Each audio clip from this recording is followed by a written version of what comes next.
Para pendengar yang kami hormati, kami percaya berkat dan kasih karunia Tuhan selalu menyertai Anda dan saya di mana saja kita berada. Pada masa-masa kita sedang bekerja, kita juga adalah anak Tuhan yang dituntut membuktikan iman kita di tengah pekerjaan dan kesibukan kita. Tapi di rumah, pada saat kita dengan keluarga, tuntutan Tuhan berbeda lagi. Kita harus menjadi orang tua barangkali untuk anak-anak kita. Kita harus bareng-bareng menjadi suami yang baik untuk istri kita. Begitu juga istri terhadap suami, mungkin anak terhadap mertua, dan sebagainya. Jadi kita sedang membicarakan topik mengenai dosa dan pengampunan. Yang lalu kita sudah bicarakan bahwa manusia mempunyai puluhan, mungkin ratusan kelemahan di dalam hidupnya. Dan kelemahan itulah yang bakal menjadi sarana kehadiran dosa. Jadi kita perlu waspada ini. Oleh karena bagi orang percaya, hidup menjadi anak Tuhan tidak dengan sendirinya. Kelemahan itu diatasi. Oleh karena apa? Oleh karena manusia lahir sudah mewarisi akan dosa asal, juga kelemahan-kelemahan yang diwariskan dari kedua orang tuanya.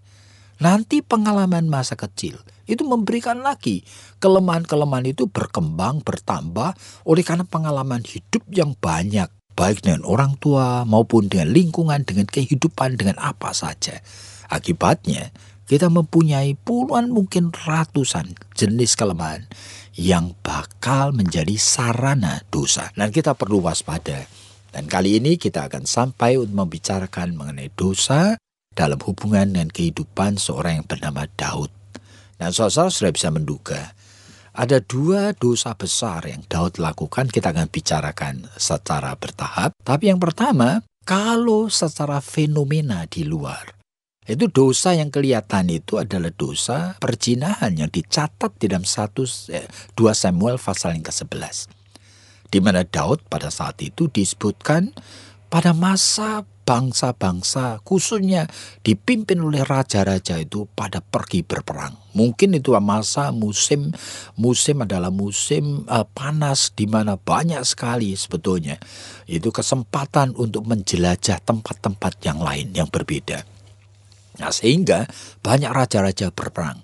Tapi masa seperti itu Daud menjadi pribadi tidak seperti raja-raja yang lain. Hidupnya sudah terlalu enak. Oleh karena terlalu enak, segala sesuatu dia serahkan saja kepada orang lain, kepada panglima perangnya, kepada orang-orang lain. Hidupnya santai. Nah, ini suatu dosa yang berkaitan dengan kelemahan pribadi. Yaitu kelemahan mau menikmati hidup dan menjadi pasif. Nah, kita perlu hati-hati ini. Begitu banyak orang Kristen yang hidupnya setelah mempunyai uang hidupnya inginnya cuma dinikmati aja. Yaitu hidup yang kita kadang-kadang sebut hedonistik. Hidup untuk menikmati kenikmatan hidup saja. Sehingga lupa akan God purpose, tujuan Allah dengan hidup. Tujuan Allah dan hidup, manusia harus bekerja. Jadi manusia memang harus ada waktu rileks. Harus ada waktu juga untuk bisa santai. Untuk apa? Waktu rekreasi. Untuk apa? Membangun semangat dan kekuatan yang baru. Tetapi hidup harus bekerja. Orang yang tidak bekerja, Rasul Paulus katakan, jangan dia makan. Oleh karena memang hidup itu begitu. Kecuali dia tidak bisa bekerja lagi. Itu pun manusia tidak mungkin nganggur 100%. Bahkan orang di atas tempat tidur pun Tuhan masih memberi tugas barangkali untuk mendoakan orang lain dan sebagainya. Nah, kembali kepada soal Daud. Daud disebutkan santai. Oleh karena santai, kelemahan menjadi sarana dosa. Nah, disitulah sebetulnya kebutuhan Daud untuk berzina itu memang juga merupakan suatu dosa yang hadir benihnya sudah ada dalam jiwanya. Tapi selama ini benih itu belum tumbuh. Nah, sekarang di tengah dia sedang melakukan exercising kelemahannya. benih tadi tumbuh. Nah ini yang kita perlu waspadai dengan sungguh. Pada saat dia santai, tiba-tiba dia melihat ada objek yang membuat benih dosa perjinan tumbuh. Dia melihat wanita yang sedang mandi dan dia menginginkannya. Langsung dosa itu menjebak hidupnya. Jadi saudara-saudara mengerti kan, dari dosa berzina, Daud kemudian menjadi pembunuh dan kemudian menjadi dosa yang menyimpan dosa. Yaitu sampai mungkin berminggu-minggu. Dia tidak tahu lagi. Mungkin berbulan-bulan tidak disebutkan ini. Sehingga ketika Nathan Nabi itu datang, itu pun dia sampai sudah lupa. Dia tidak merasa guilty sebelumnya. Nah, saudara kita kali ini berbicara mengenai soal yang berbeda. Yaitu mengenai dosa yang berkaitan dengan santai. Jadi saudara ada banyak dosa, kaitannya itu dengan kelemahan. Dan kali ini kelemahannya adalah manusia ada yang betul-betul inginnya hidup itu santai dan menikmatinya. Kita perlu waspada. Nah, mari kita bicarakan dengan Ibu Esther. Mungkin ada hal-hal yang dia ingin katakan. Iya Pak, sebetulnya kalau saya melihat di dalam Alkitab itu, kisah mengenai Daud itu kan juga di situ diceritakan bahwa Daud itu istrinya bukan cuma satu, bukan anaknya Saul, Michal saja. Tetapi kalau tidak salah itu paling sedikit istrinya ada 6 itu Pak. Jadi kan dia itu sudah terbiasa untuk untuk bermain dengan perempuan mungkin. Dan dia merasa bahwa ya itu kelemahan kecil begitu. Nah, itu apakah bukan permulaan daripada dosa yang besar, yaitu mengambil istri orang, mengambil perempuan yang bukan menjadi miliknya, itu lalu kayaknya sah-sah saja begitu, karena dia kan seorang raja, dia kan boleh begitu. Sebetulnya poin yang saya ingin angkat kali ini itu adalah di belakang itu apa? Nah, kita perlu waspadanya di sana. Oleh karena yang disebutkan di dalam 10 hukum gitu ya. Itu ada kata membunuh, kata berzina, kata mencuri. Tapi sebetulnya kalau bicara mengenai pembunuhan, ratusan jenis pembunuhan. Wah, bicara mengenai perzinahan, ratusan jenis perzinahan. Ya, kita perlu waspada. Tapi di belakangnya inilah yang perlu kita waspadai, karena sebagai umat Kristen kita seringkali tidak waspada. Justru di belakang ini adalah tanda petik kelemahan-kelemahan dari diri kita. Nah itu, kalau sekarang kita perhatikan seperti tadi yang Ibu katakan, memang secara culture, itu artinya kebudayaan, saat itu kanan kiri itu kalau namanya raja, bahkan orang kaya pun saat itu biasa hidupnya poligami.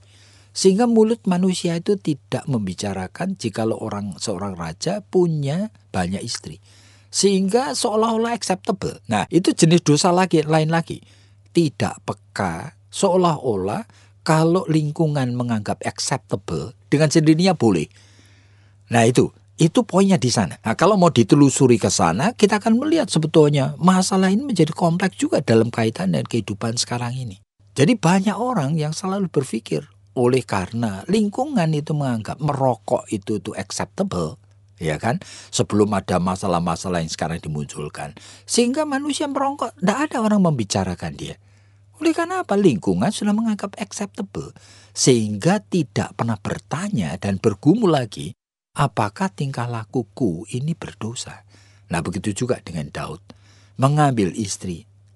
Tetapi saat itu beberapa yang lain itu sebelum dia mengambil istrinya daripada menikah dengan Michal, dia kemudian disebutkan sudah mempunyai beberapa istri yang lain lagi sebetulnya. Pada saat dia dikejar-kejar oleh Saul itu akhirnya dia mengambil lagi beberapa istri lain lagi. Nah, itu sebetulnya itu diambil tetapi secara sah. Nah, sehingga tidak dimasalahkan meskipun tanda petik sebetulnya itu juga dosa. Oleh karena apa? Di dalam Ulangan pasal yang ke-17 itu diingatkan bahwa kalau kamu itu mau mengangkat raja, kamu menseleksi orang, jangan dengan kelemahan-kelemahan yang bakal menghancurkan hidupnya. Antara dosa ingin sekali, tanda petik, memiliki banyak kuda. Loh, kenapa saat itu? Yaitu menjadi alat senjata perang yang dahsyat. Nanti orang tersebut akan angkuh. Nah, atau dosa banyak istri. Nah, inilah sebetulnya sudah ada disebutkan sejak Ulangan pasal yang ke-17. Cuma Daud itu tidak ngeh. Cuma kali ini yang ingin saya bicarakan adalah bahwa di dalam kehidupan umat manusia ada banyak sekali, puluhan mungkin ratusan macam kelemahan.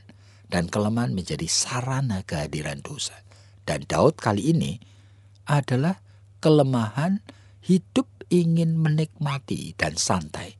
Berarti jiwa hedonistiknya itu untuk menikmati hidup ini sudah menjadi sarana berbahaya sekali. Seolah-olah hidup ini boleh santai sehingga tidak bertanggung jawab. Seolah-olah boleh santai sehingga bermalas-malas. Seolah-olah boleh santai sehingga hidup ini bisa hanya dinikmati. Hanya di muka TV, hanya terus makan minum. Oleh karena memang dia punya, masa boleh begitu?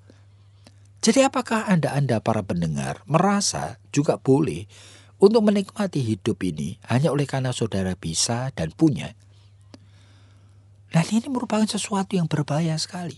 Oleh karena ini kelemahan, manusia bisa kehilangan berbagai macam tanggung jawab dalam hidupnya. Hanya oleh karena kelemahan ingin santai dalam hidup ini. Ingin menikmati hidup. Saya jumpai ada banyak orang yang usia baru 60 yang kehidupannya hanya nganggur saja. Pensiun sudah. Tiap hari hanya berjalan-jalan dan tiap hari itu hanya santai-santai. Hanya memelihara kesehatan. Hanya itu menikmati akan kehidupan aja. Masa boleh? Ya, tapi kalau kita perhatikan, kalau misalnya anak-anak sudah menjadi besar, mereka semua sudah mandiri, apakah memang santai itu merupakan suatu kelemahan yang harus diatasi begitu, Pak? Atau sebetulnya ini juga sebetulnya merupakan sarana yang Tuhan sediakan setelah dari muda kerja keras begitu. Maka sekarang ini usia 60, 65 sudah pensiun, ya sudah santai saja. Itu bagaimana tuh, Pak? Makanya di dalam Alkitab dikatakan bahwa manusia naturnya sama seperti tanda petik sebagai peta dan gambar Allah. Allah adalah Allah yang bekerja. Jadi sebetulnya manusia tidak ada waktu pensiun dalam arti hanya hidup untuk santai. Sebetulnya tidak bisa begitu. Meskipun jenis pekerjaannya itu berubah. Tapi manusia tidak boleh. Hidup itu hanya berleha-leha, hanya santai dan menikmatinya. Tetap ada tanggung jawab. Bahkan disebutkan semakin dia tua, seharusnya tanggung jawabnya itu menjadi semakin sulit. Oleh karena sekarang itu harus bisa menangkap dan mengkonsepkan sebenarnya kebenaran-kebenaran ilahi yang tadinya itu dia belum pahami. Pengalaman hidup membekali dia dan kesempatan sekarang lebih banyak. Sehingga akhirnya dia bisa menangkap penyingkapan kebenaran Allah yang lebih dalam lagi. Sehingga dia siap untuk memberkati anak dan cucu-cucunya. Tapi bagaimana itu, Pak? Kan belum tentu bahwa orang itu mempunyai modal untuk hal-hal yang seperti ini. Makanya justru kehidupan itu sistemnya sudah rusak sejak kecilnya. Makanya seharusnya gereja dan anak-anak Tuhan itu memang tahu tujuan menghadirkan gereja di tengah dunia. Itu adalah supaya anak-anak Tuhan seharusnya dipersiapkan sejak kecil untuk menjadi pribadi yang berfungsi dengan makin baik di dalam hidup ini. Nah, kembali kepada soal Daud tadi. Jadi oleh karena dia membiarkan kelemahan, yaitu ingin menikmati hidup hanya untuk santai, makanya dia jatuh di dalam perzinahan. Dan di dalam menghadapi akan kelemahan Daud yang seperti ini, untunglah Daud segera bertobat. Dan di dalam Mazmur pasal yang ke-51, kita melihat betapa Daud menyadari bahwa apa yang dilakukan terhadap Bathsheba itu adalah penghinaan terhadap Allah. Itu adalah menyangkali suara Roh Kudus. Itu adalah beresiko untuk kehilangan keselamatan. Aneh sekali. Itu hanya orang percaya yang punya kepekaan rohani yang bisa menangkap yang seperti itu. Sehingga di dalam Mazmur 51 kalau kita perhatikan kata-katanya dia, Tuhan jangan ambil rohmu daripadaku. kembalikanlah sukacita dan kegirangan di dalam engkau. Saudara-saudara, jadi ini merupakan hal yang indah sekali. Sehingga dia takut sekali bahwa apa yang dia lakukan terhadap Batsheba itu adalah perbuatannya penghinaan terhadap Allah. Oleh karena apa? Oleh karena Roh Kudus ada di dalam jiwanya dan dia sudah diselamatkan. Seharusnya dia itu mempunyai kepekaan seperti Yusuf yang mengatakan, mana mungkin aku menghina Allah. Oleh karena aku itu ada orang diselamatkan. Jadi Pak, itu sebetulnya kesadaran yang seperti ini itu kan setelah dia juga mungkin berbulan-bulan begitu ya, hidup di dalam dosa dan juga tidak diceritakan apakah dia itu juga bergumul dengan rasa bersalah setelah membunuh Uria, suami daripada Batseba ini. Tetapi kan setelah Nabi Nathan itu menegur dia dengan keras, baru dia itu sadar, baru dia itu pengen gitu mencari jalan lagi untuk pulang. Baru dia itu menangis di hadapan Tuhan. Dan sampai dia itu menjerit itu di dalam Mazmur 51. Tapi bagaimana dengan kita-kita ini Pak? Yang kadang-kadang kan kita merasa, dosaku kan kecil gitu ya. Ya sudah, minta ampun itu kan lalu kemudian sudah. Lalu kita berdoa sebentar, lalu sudah hilang begitu. Ya itu justru yang berbahaya. Yaitu apa? Kita itu ingin memperkecil akibat dari dosa. Itu oleh karena kita begitu egoisnya. Di mana kita ingin supaya gangguan sebagai akibat dosa itu segera lenyap dan saya tidak terganggu lagi. Padahal Tuhan itu ingin tak kita tahu. Dosa harus dicabut sampai akarnya. Sehingga tidak bisa hanya dengan menyerahkan diri kepada Tuhan. Tuhan, saya sudah berzina, saya minta ampun, saya bertobat. Lalu lupakan, jangan diungkit-ungkit lagi. Waduh, padahal akarnya itu masih di sono. Dan sekarang hadir di dalam wujud-wujud yang berbeda, yang semakin subtle, semakin tersembunyi. Nah, Tuhan bukannya lalu ingin supaya kita memikul salib itu siang dan malam, pagi dan petang. Sehingga hidup tidak lagi ada sukacita oleh karena memikul beban dosa. Tuhan juga tidak inginkan itu. Cuma Tuhan ingin supaya kita menuntaskan. Dan itulah yang sebetulnya langkah dari Daud yang kita lihat dalam Mazmur pasal 51. Sehingga setiap aspek yang berkaitan dengan kemungkinan kalau dosa itu masih tetap bercokol, akarnya itu masih ada di sana, itu masih hidup dan nanti tumbuh lagi. Sehingga dia mengkaitkan langsung dengan Roh Kudus, dengan keselamatan. Itu. Bahkan dia tuh melihat, waduh Tuhan, aku ternyata itu melihat bahwa dosa ini bukan dosa hanya sekedar muncul. Ini ternyata akarnya sejak aku tuh lahir. Yaitu aku lahir memang dalam dosa. Aku lahir mewarisi akan hal-hal yang tidak baik ini. Sehingga dia tahu saya tidak berdaya Tuhan untuk bagaimana bisa mengatasi ini. Sehingga dia berseru kepada Tuhan. Jadi para pendengar yang kami hormati, jikalau kita memahami aspek yang kita berbicara ini, sekali lagi kita perlu tahu, dalam hidup saudara dan saya, selalu ada aspek kelemahan-kelemahan kita. Kita perlu waspada. Dan kali ini kita bicara mengenai Daud dalam kaitan kelemahan ingin santai. Seolah-olah saya berhak dan saya memang bisa. Hidup ini santai. Waduh, ini menjadi sarana kehadiran dosa.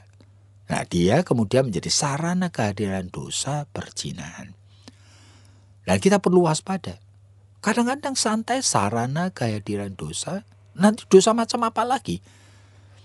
Ada puluhan mungkin ratusan jenis dosa yang bisa hadir oleh karena kelemahan keinginan santai. Jadi kita adalah orang yang dipanggil oleh Tuhan. Supaya hidup ini adalah hidup yang kita itu garap, hidup yang kita pertanggungjawabkan. Manusia harus bekerja dengan tekun, bekerja dengan giat. Jadi saudara-saudara yang dikasihi Tuhan, jikalau ada pertanyaan-pertanyaan, silakan hubungin kami. Kami ada beberapa konselor yang selalu ready untuk menjawab akan pertanyaan Anda. Hubungin telepon kami 794-3829. 794-3829. Kiranya Tuhan memberkati Anda.